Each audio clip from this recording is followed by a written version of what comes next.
How are you everyone. હું Kapil Dave fun with economics મારી ચેનલમાં આપનું હાર્દિક સ્વાગત કરું છું. ગયા વિડીયોઝની અંદર આપણે ચોથા ચેપ્ટરની અંદર બેંક વિશેની સામાન્ય માહિતી જેવી કે પ્રસ્તાવના, બેંકનો ઉદ્ભવ, બેંકની વ્યાખ્યાઓ, તેનો અર્થ અને બેંકના પ્રકારો વિશે ચર્ચા કરી હતી. જેમાં આપણે સમજવાનો પ્રયત્ન કર્યો હતો કે બેંક એ ધંધાદારી સંસ્થા છે, લોકોની બચતો સ્વીકારે છે, ધિરાણ આપે છે અને અન્ય સવલતો છે એ બેંક દ્વારા આપણને પૂરી પાડવામાં આવે છે. તો આ વિડીયોઝની અંદર આપણે બેંક વિશે આગળના જે બે પ્રકાર હતા કે વાણિજ્ય બેંકો એટલે કે વેપારી બેંકો અને મધ્યસ્થ બેંક જેને દેશની સર્વોચ્ચ બેંક આપણે કહીએ છીએ, એ પૈકી પહેલો પ્રકાર એટલે કે વેપારી અથવા વાણિજ્ય બેંક વિશે ચર્ચા કરીશું. જેમાં જોઈએ તો વેપારી બેંક એટલે શું? તો કે 1949ના બેન્કિંગ કંપની કાયદા મુજબ વેપારી બેંક એટલે એવી સંસ્થા જે બેન્કિંગ અંગેના વ્યવહારો કરે, અર્થાત એટલે કે દેશમાં રોકાણ વધારવા માટે પ્રજાની થાપણો સ્વીકારે અને જ્યારે ગ્રાહકને જરૂર પડે ત્યારે પાછી મળે, જેમાંથી ચેક, ડ્રાફ્ટ, પે ઓર્ડર, ઉપાડ ચિઠ્ઠી વગેરે દ્વારા ઉપાડ થઈ શકે. તો આપણે સમજ્યા હતા કે બેંક જે બેન્કિંગ અંગેના વ્યવહારો કરે છે એટલે કે પ્રજાની બચતોને થાપણો તરીકે સ્વીકારે છે. આ જ થાપણો બેંક અન્ય જગ્યાએ રોકાણ કરે છે એટલે કે આર્થિક પ્રવૃત્તિઓમાં રોકે છે, જેવી કે ખેતી ક્ષેત્રના વિકાસ માટે, ઉદ્યોગ ક્ષેત્રના વિકાસ માટે, સેવા ક્ષેત્રના વિકાસ માટે તથા સરકારી જામીનગીરીઓમાં પ્રજાની બચતોને રોકે છે, જેના બદલામાં બેંક નાણાં કમાય છે.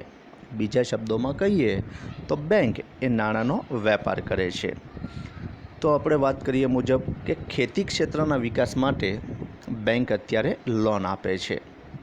સરકાર પણ વારંવાર કહે છે કે સરકાર દ્વારા ખેડૂતોનું દેવું માફ કરવામાં આવશે. તો કયું દેવું? તો કે બેંક દ્વારા જે લોન આપવામાં આવેલી છે, પાક નિષ્ફળ જાય તો ખેડૂતોને નુકસાન ન થાય એટલા માટે ખેતી ક્ષેત્રના વિકાસ માટે, ઉદ્યોગ ક્ષેત્રના વિકાસ માટે વારંવાર આપણે લોનની વાત કરીએ છીએ. આ ઉપરાંત આપણે ઘણીવાર જોઈએ છીએ કે આ વ્યક્તિ દેશના પૈસા લઈને જતો રહ્યો, આ વ્યક્તિ પૈસા આપતા નથી, બેંકનું દેવું ચૂકવતા નથી, બેંકની NPA વધતી જાય છે, નોન પ્રોડક્ટિવ એસેટ્સ, કે જેનું કોઈ પણ પ્રકારનું ઉત્પાદન નથી, એ પૈસા પડ્યા રહેશે. નથી એનાથી દેશને કોઈ વિકાસ થતો, કે નથી કંપનીનો વિકાસ થતો, કે નથી બેંકનો વિકાસ થતો, પણ છતાં ઉદ્યોગોના વિકાસ માટે છે એ પૈસા આપે છે. સેવા ક્ષેત્રના વિકાસ માટે આપણે ગયા લેક્ચરમાં વાત કરી હતી કે આરોગ્ય ક્ષેત્રે બેંક ઘણી બધી સુવિધાઓ આપે છે. આ ઉપરાંત તમને ખબર છે કે બેંક ઘણી બધી એવી હોસ્પિટલો છે કે જ્યાં દાન આપે છે. આ સિવાય નગરપાલિકાઓ, મહાનગરપાલિકાઓ, ઘણીવાર ગ્રામીણ ક્ષેત્રોની ગ્રામ પંચાયતોને પણ સેવા માટે, અને અત્યારે આપણે જોઈએ છીએ કે કોરોના જેવી મહામારીને કારણે બેંક ઘણા બધા રૂપિયા અત્યારે પ્રધાનમંત્રી ફંડમાં અને મુખ્યમંત્રી ફંડમાં આપી રહી છે. તો આ રીતે સેવાની કામગીરીની અંદર પૈસાનું રોકાણ કરે છે. સરકારી જામીનગીરીઓ, સરકાર કોઈ લાંબા ગાળાનું કાર્ય કરવા માગતા હોય, આપણે ઉદાહરણ તરીકે જોઈએ તો જ્યારે સરદાર સરોવર ડેમ બંધાતો હતો ત્યારે એ જામીનગીરી જે બહાર પાડી હતી, સરદાર સરોવર બોન્ડ, આ પ્રકારની એવી કોઈ જામીનગીરી હોય, ઇન્ડિયન ઓઇલ કોર્પોરેશન છે, આ સિવાયની ઘણી બધી સરકાર હસ્તકની જે કંપનીઓ છે, એ સરકારી જામીનગીરીઓમાં પ્રજાની બચતોને રોકાણ કરે છે અને જેના બદલામાં એ નફો કમાય છે.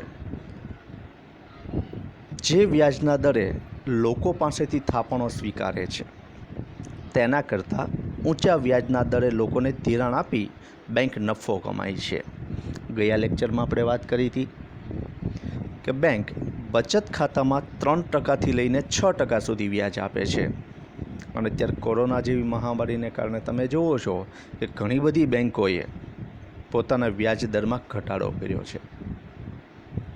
તો આ રીતે આપણી પાસેથી જે થાપણો સ્વીકારે છે એની ઉપર ઓછું વ્યાજ આપે છે અને એની સામે આપણે જે લોન લઈએ છીએ એ લોન ઉપર વધારે વ્યાજ મેળવે છે. આમ નાણાંનો વેપાર કરે છે. પૈસા આપીને બદલામાં વધારે પૈસા મેળવવાનો જે ધંધો છે એટલા માટે એને વેપારી બેંક કહેવાય છે. અને તેથી જ વેપારી બેંકો એટલે નાણાંની હેરફેર કરીને નફો કમાવા માટે ધંધો કરતી સંસ્થા.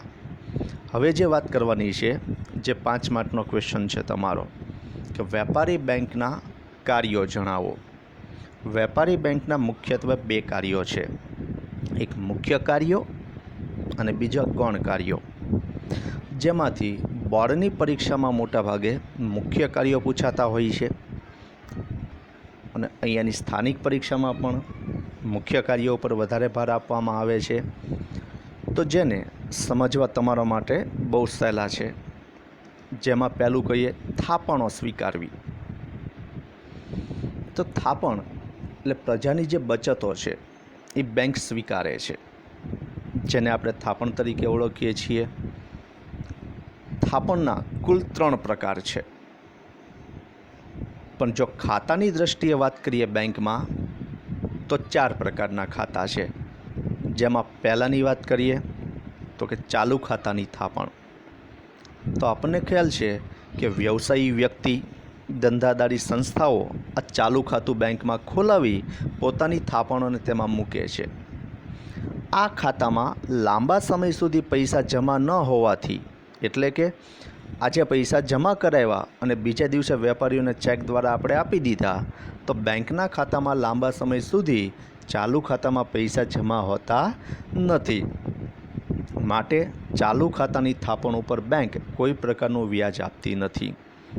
પરંતુ વ્યાજ તો નથી આપતી, પણ સામે અમુક સેવાઓ જેવી કે ટ્રાન્ઝેક્શનની લિમિટ નથી, મિનિમમ બેલેન્સની લિમિટ નથી, એક દિવસમાં કેટલા ચેક વિડ્રોલ કરવા, કેટલા પૈસા જમા કરાવવા, આવી કોઈ લિમિટ નથી.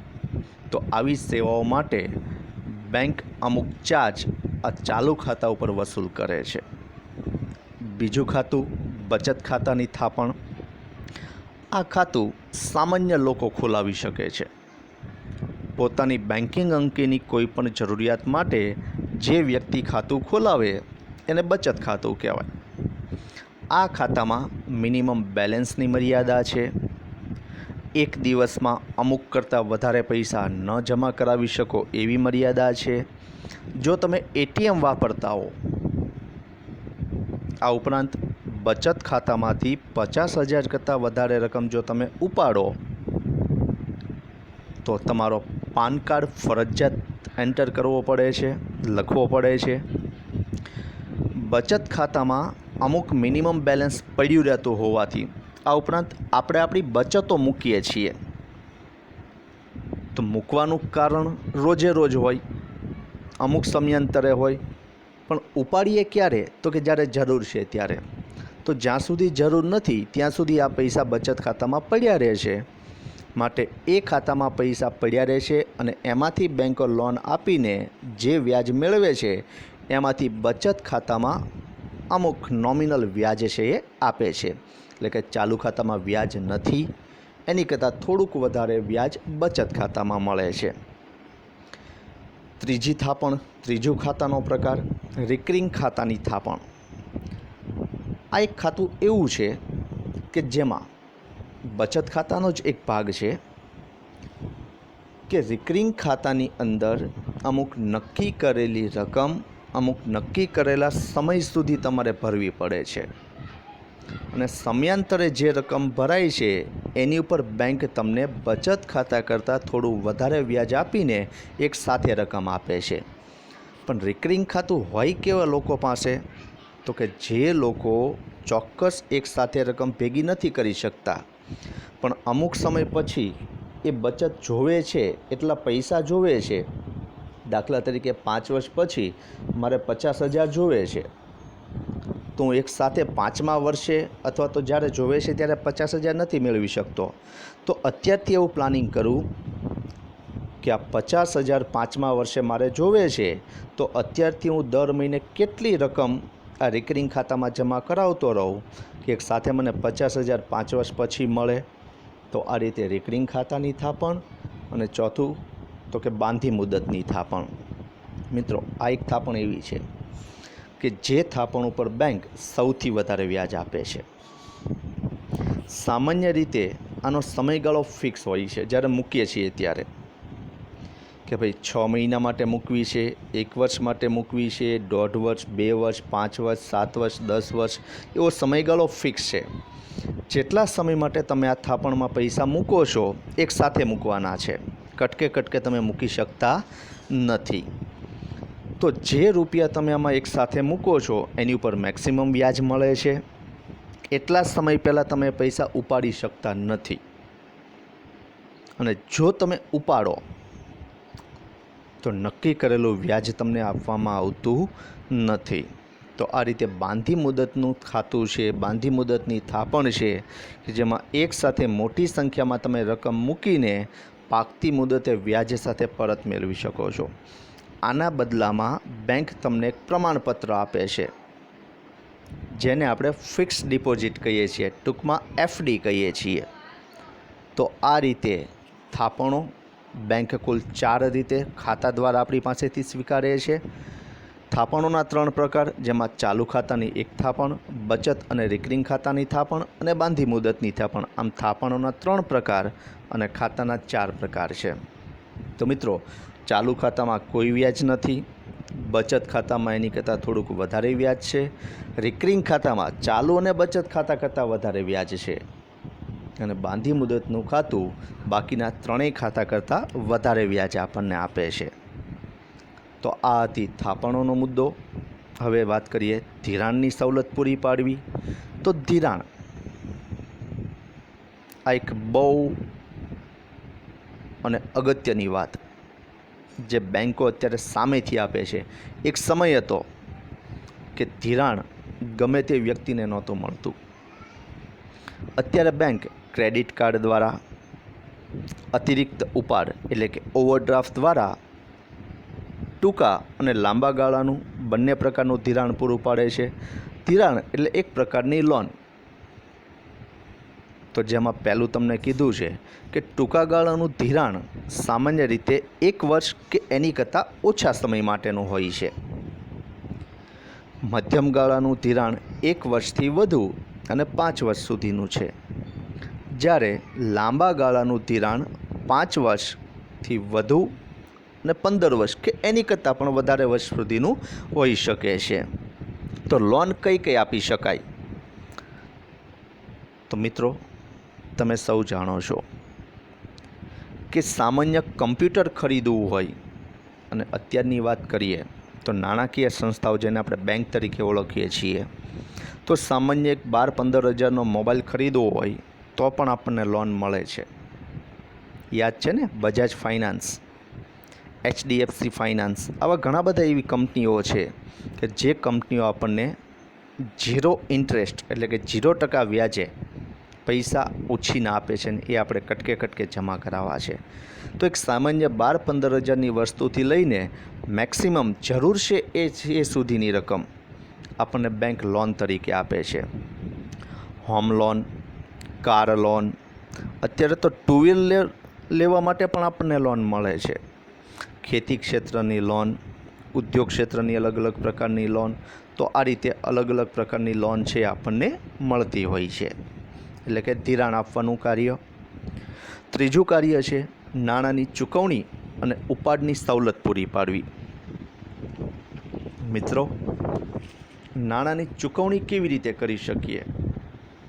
તો આપણને ખબર છે કે આપણે કોઈ વેપારી પાસેથી માલ સામાન ખરીદીએ અને ડેબિટ કાર્ડની સામે ચેક આપીએ છીએ. તો પૈસા આપણે ચૂકવવાના છે, પણ આપણે તો એક કાગળ આપ્યો, અને એ કાગળમાં લખેલી રકમ એ બેંક આપણા વતી ચૂકવી આપે છે. આ ઉપરાંત મોલમાંથી આપણે વસ્તુ ખરીદીએ છીએ, ડેબિટ કાર્ડ છે, ક્રેડિટ કાર્ડ છે, આપણે રોકડા નથી આપતા પણ કાર્ડ સ્વાઇપ કરાવે છે. અને આજના સમયમાં તો વાઈફાઈ યુક્ત કાર્ડ છે કે તમારે સ્વાઇપ કરાવવાની પણ જરૂર નથી. તો આ પ્રકારે ચેક દ્વારા, ડેબિટ કાર્ડ, ક્રેડિટ કાર્ડ આવી અલગ અલગ પદ્ધતિ આપણે પૈસાની ચૂકવણી કરીએ છીએ. આ ઉપરાંત ઉપાડની સવલત, એટીએમ દ્વારા આપણે પૈસા ઉપાડીએ છીએ. જોકે ચેક દ્વારા ચૂકવણી, ડેબિટ કાર્ડ કે ક્રેડિટ કાર્ડ દ્વારા જે ચૂકવણી કરીએ છીએ એ પણ છે તો એક પ્રકારનો ઉપાડ જ તે.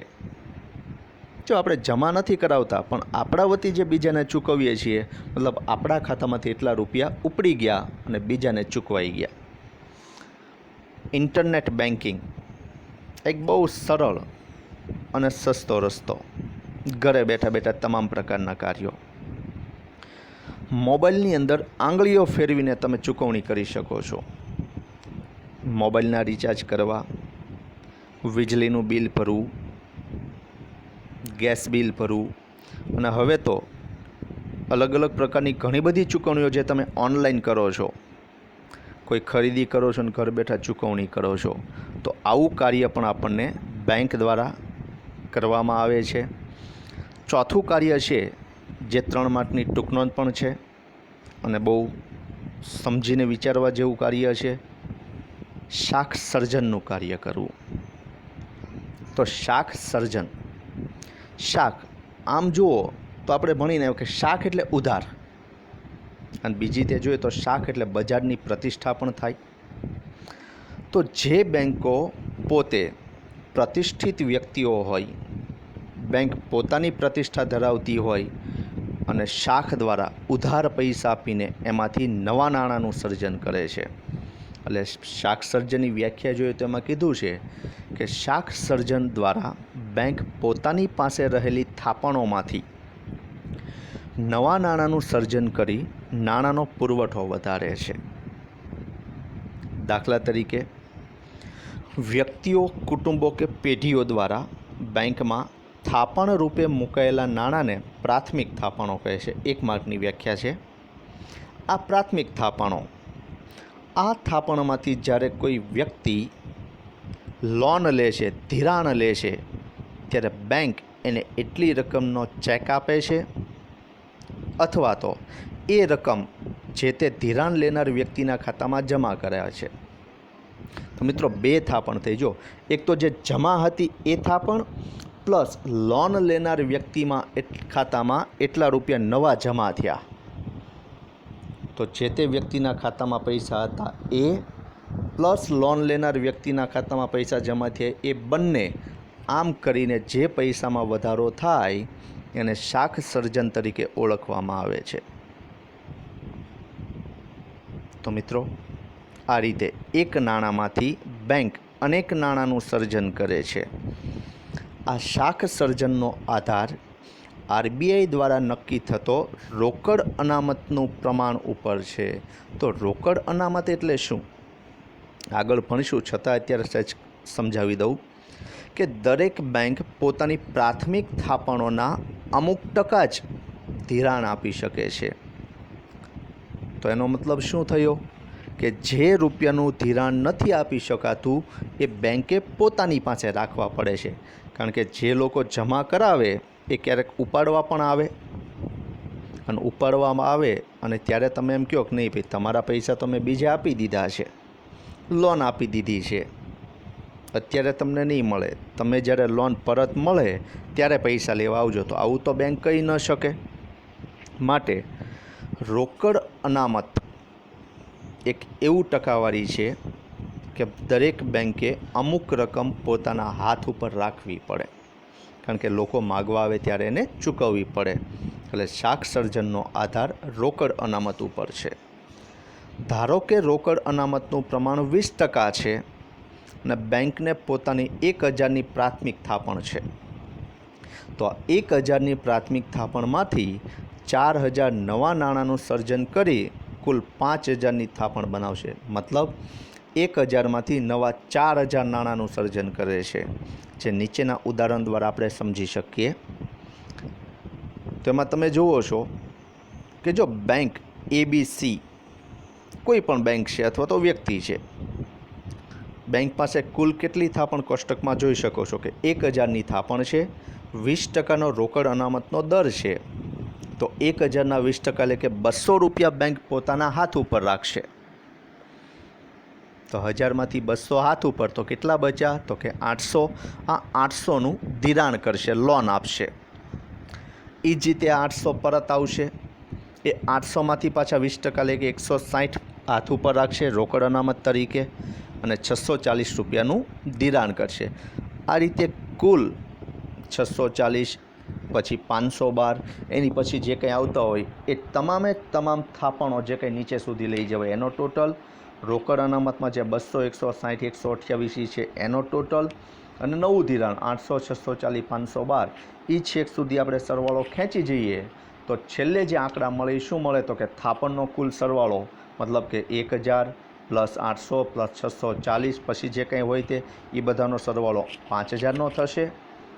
20% એટલે કે 200 પ્લસ 160 128 એટલે એનો સરવાળો 1000નો થશે. અને 800 પ્લસ 640 પ્લસ 512 આ રીતે જે નવું ધિરાણ આપી શકે છે એનો સરવાળો કુલ 4000 થશે. એટલે કે રોકડ અનામત તમે જુઓ તો કે બેંક પાસે જેટલી હતી પ્રાથમિક અનામત થઈ ગઈ, પ્રાથમિક થાપણ થઈ ગઈ 1000 પ્લસ નવું ધિરાણ 4000 અને કુલ થાપણો બેંકની કેટલી થઈ? તો કે 5000. આમ શાખ સર્જનનું સૂત્ર 1 માર્કમાં પૂછાય છે કે શાખ સર્જન બરાબર પ્રાથમિક થાપણ ગુણ્યા 1/, રોકડ અનામતનું પ્રમાણ. તો ઉપર જો જે ઉદાહરણમાં આપ્યું છે કે 1000 ગુણ્યા 1/20%, તો 20માંથી ટકા દૂર કરો એટલે છેદમાં 100 આવે. આ 100ને અંશમાં લઈ જાઓ એટલે 9 થાય. 1000 ગુણ્યા 100/20, આમ કરીને 1000માંથી કેટલી થાપણ બનશે? તો કે 5000ની થાપણ બનશે. પાંચમો કાર્ય, મિત્રો આપણે મુખ્ય કાર્યની વાત કરીએ છીએ, જેમાં પાંચમું આંતર બેન્કિંગ વ્યવહારો કરવા. મિત્રો અહીંયા જે વાત તમને આપવામાં આવેલી છે કે મધ્યસ્થ બેંક દ્વારા, જો એક બેંક જ્યારે બીજી બેંકને પૈસા આપે છે ત્યારે ગેરંટી કોના દ્વારા આપવામાં આવે છે? તો કે મધ્યસ્થ બેંક દ્વારા. તો મધ્યસ્થ બેંક દ્વારા એક બેંક બીજી બેંકને ટૂંકા કે લાંબા ગાળા માટે જે ધિરાણ આપે તેને કોલ મની કહેવાય છે. 1 માર્કની વ્યાખ્યા, કોલ મની એટલે શું? અને આ કોલ મની ઉપર લેવાતા વ્યાજના દરને કોલ મની રેટ તરીકે ઓળખવામાં આવે છે. મિત્રો આ વ્યવહાર તમે પણ જો સામાન્ય રીતે વિચારો ને તો તમારી આજુબાજુમાં ઇવન તમે પોતે આ વ્યવહાર કરતા હશો. યાદ આવે કંઈ? નથી આવતું? ચાલો હું કહી દઉં. આપણી પાસે SBIનું ATM છે, ખાતું પણ SBIમાં છે, પરંતુ આપણા ઘરની નજીક HDFC બેંકનું ATM છે.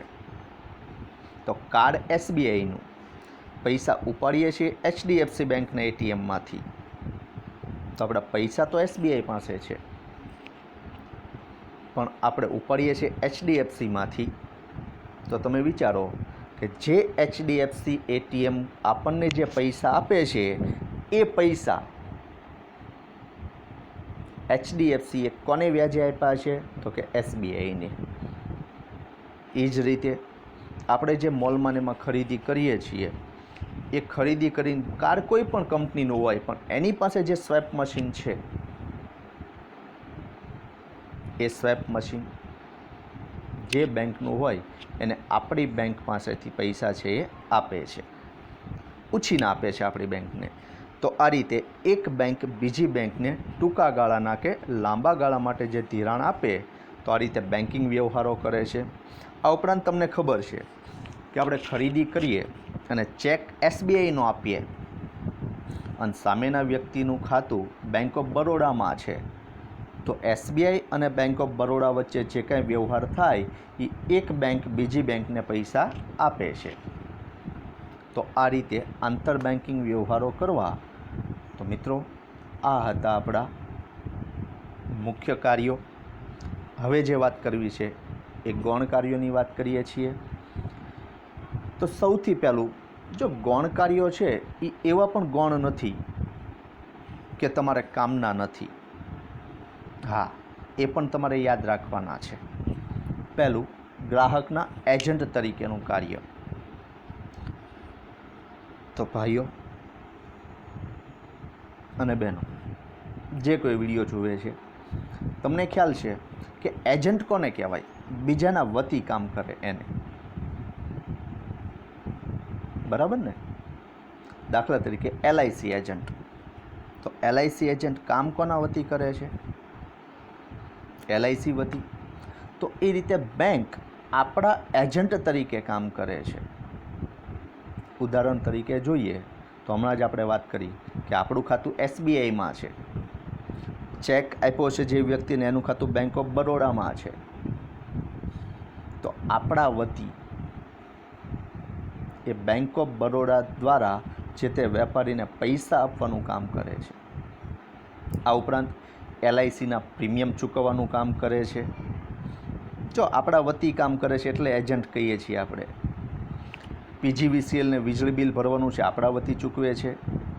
મોલમાં ખરીદી કરવા જઈએ છીએ, મોલવાળાને પૈસા આપણા વતી ચૂકવે છે. તો આ રીતે ગ્રાહકના એજન્ટ તરીકેનું કાર્ય છે એ કરે છે. બીજું ગૌણ કાર્ય છે ગ્રાહકોને ઉપયોગી સેવાઓ પૂરું પાડવાનું કાર્ય. તો એમાં જોઈએ તો કે દસ્તાવેજો, આપણે જે કિંમતી દસ્તાવેજો હોય છે, અલગ અલગ પ્રકારના કાગળોને સાચવવાનું કાર્ય. કિંમતી દાગીનાઓ હોય, કારણ કે અત્યારે તો આપણે સમય પ્રમાણે પહેરીને નીકળી નથી શકતા, તો કિંમતી દાગીનાઓ ઘરમાં પણ રાખી નથી શકતા, કારણ કે ચોરી થઈ જવાનો ભય રહે છે. તો આવા સંજોગોની અંદર આ દસ્તાવેજો, દાગીનાઓ મૂકવા માટે બેંક આપણને સેફ ડિપોઝિટ વોલ્ટની સુવિધા આપે છે, જેને આપણે લોકર કહીએ છીએ. અને આજકાલ તમે જુઓ છો કે ઇન્કમ ટેક્સની રેડ પડે ત્યાં સૌથી પહેલાં લોકર સીલ થાય છે. તો આ રીતે લોકર આપવાનું કાર્ય. ડ્રાફ્ટ, એક પ્રકારનો એક બેંકે બીજી બેંક ઉપર લખેલો ચેક એટલે ડ્રાફ્ટ, એ ડ્રાફ્ટ આપવાનું કાર્ય. પે ઓર્ડર, મારા વતી આ વ્યક્તિને એટલા રૂપિયા ચૂકવજો, આ પણ આપણને એક સેવા આપે છે. ટ્રાવેલિંગ ચેક, પહેલાંના સમયમાં ATM નહોતું તો લોકો ફરવા જાય તો એ સમયે ટ્રાવેલિંગ ચેક બનાવી લેતા કે જે સ્થળે જે તે બેંકની શાખાઓ હોય ત્યાંથી તમને એટલી રકમ એ ચેક આપો એટલે તમને પૈસા આપે. એટલે ટૂંકમાં મુસાફરી દરમિયાન રોકડ સાથે ન રાખવી પડે એટલા માટે. અને બાંહેધરી પૂરી પાડવી, ગેરંટી આપવી. વિદેશ વેપાર કરો છો તો ગેરંટી આપે છે. કોઈ કંપની શેર બહાર પાડે છે તો બાંહેધરી એજન્ટ તરીકે, બાંહેધરી દલાલ તરીકે જે સેવા પૂરી પાડે છે. અને ત્રીજું, આધુનિક સેવાઓ, જે તમે બહુ સારી રીતે જુઓ છો, કારણ કે 11મામાં પણ ભણીને આવ્યા. નાણાંની હેરફેર માટે NEFT અને RTGS, આ બંને સેવાઓ કોર બેન્કિંગને લીધે અમલમાં છે. કારણ કે કોર બેન્કિંગ દ્વારા દરેક બેન્કોને એક નંબર આપવામાં આવે છે અને IFSC કોડ તરીકે ઓળખીએ છીએ. આ કોડ ન્યુમેરિક અને આલ્ફાબેટ બંને પ્રકારનો હોય છે. સામાન્ય રીતે 2 લાખ સુધીની રકમ NEFT દ્વારા આપણે તાત્કાલિક ચેન્જ કરી, હા 24 કલાકનો સમયગાળો લાગે, પણ એક દિવસના સમયગાળાની અંદર 2 લાખની હેરફેર જો કરવી હોય તો NEFTનો ઉપયોગ થાય. અને ઓન ધ સ્પોટ જેવી આપણા ખાતામાંથી પૈસા ડેબિટ થાય અને સામેના વ્યક્તિના ખાતામાં ક્રેડિટ થાય એવી સુવિધા એટલે કે RTGS. આ બંનેના ફૂલ ફોર્મ તમે જાણતા હશો. તો આ રીતે કોર બેન્કિંગની સુવિધા દ્વારા આ બંને સુવિધા આપવામાં આવે છે. આ ઉપરાંત આ સુવિધા માટે બેંક આપણી પાસેથી ચાર્જ પણ વસૂલ કરે છે. ઇન્ટરનેટ અને મોબાઈલ બેન્કિંગ સુવિધાઓ પણ અત્યારના સમયમાં આધુનિક કહી શકાય. હમણાં જ આપણે વાત કરી કે દરેક બેંક પોતાની એક એપ્લિકેશન આપે છે અને આ એપ્લિકેશન દ્વારા ઘર બેઠા આપણે વ્યવહારો કરી શકીએ છીએ. અને સૌથી આધુનિક હોય તો NSDL અને CDSL દ્વારા જે ડીમેટ ખાતાની સુવિધા આપવામાં આવે છે, એ ડીમેટ ખાતું ખોલવા માટેની સુવિધા પણ બેંક અત્યારના સમયમાં આપે છે. તો મિત્રો, આજના લેક્ચરમાં આપણે એટલું રાખીએ છીએ. આશા છે કે તમને આ વિડીયો પસંદ આવશે. સાંભળ્યો, સમજા એ બદલ આભાર.